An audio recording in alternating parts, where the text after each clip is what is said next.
They say in the forgotten pockets of the West, where the old trails scar the earth, there are places the wind never truly leaves. And in those places something else lingers. Stillwater Creek, that's what the old maps called it. A forgotten town, nestled deep in the mountains, a place of hushed whispers and sun-baked secrets. Back in the late 1800s, it was a booming mining camp. Gold, they said, flowed like the creek itself. But the gold, it ran out, as gold often does. And as the prospectors packed their bags, leaving behind empty shafts and broken dreams, a different kind of story began to emerge. A story carried on the very wind that howled through those now empty cabins. They said Stillwater Creek wasn't just abandoned, it was emptied, not by choice, but by something else. Something that moved in the periphery, something that watched from the shadowed canyons, something that learned to knock. The legend spoke of a knocking man, not a man, really, more of a presence, a hungry echo from a forgotten time. He didn't speak, he didn't show himself, he just knocked, always 3 times, and always, it was an invitation. Old Jebediah Finch,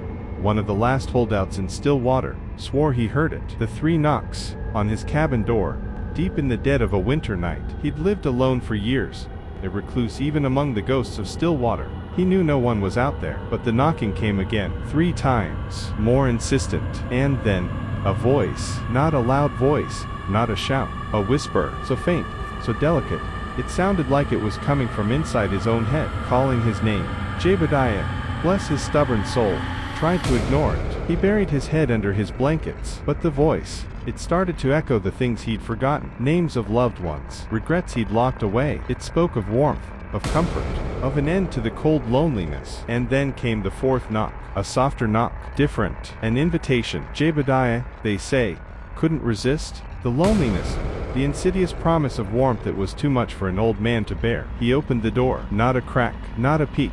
He opened it wide, and what he saw or what he felt no one can say, because after that night, Jebediah Finch was gone, vanished, like he was never there at all. The townsfolk who eventually ventured back found the cabin as it always was, door closed, fire out, Jebediah's things still inside, all except for one small detail. On the dusty floor, by the now cold hearth, lay a single, freshly carved wooden figurine, a small, crude likeness of a man, his mouth open in a silent scream. They say the knocking man doesn't steal, he trades. He offers companionship, an end to the solitude, a voice to fill the silence. But the price is yourself, your likeness, your form, to be carried away, a new echo in the empty places. And when the wind crawls through Stillwater Creek sometimes, you can still hear the echo of a new voice calling out, offering solace, just before the 3 knocks. But a legend, like a bad weed, always finds a way to grow back. Decades passed. Stillwater Creek became nothing more than a footnote in state history, until a man named Elias,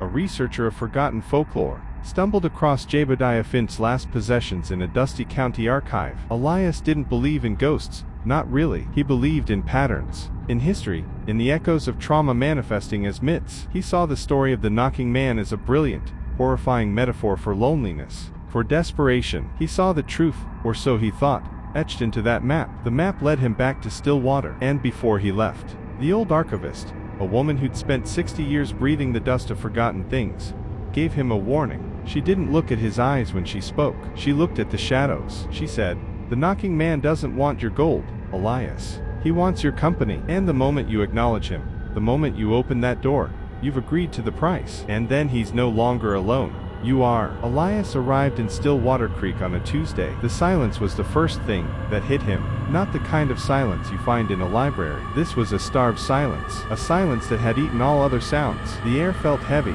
like wet wool. He found the cabin easily. It was exactly where the old map placed it, half swallowed by the pines and the shadows. The door was closed, exactly as the story said. No sign of a disturbed lock.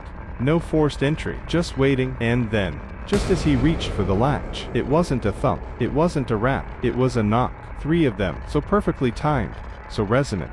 It sounded like it came from inside the wood itself, not at the door, but from within. He remembered the archivist's warning. He remembered Jebediah. He was alone, but he wasn't quiet. And then, for the first time, Elias heard the 4th sound. Not a knock, not a voice, but the sound of a door latch slowly, deliberately, and silently turning.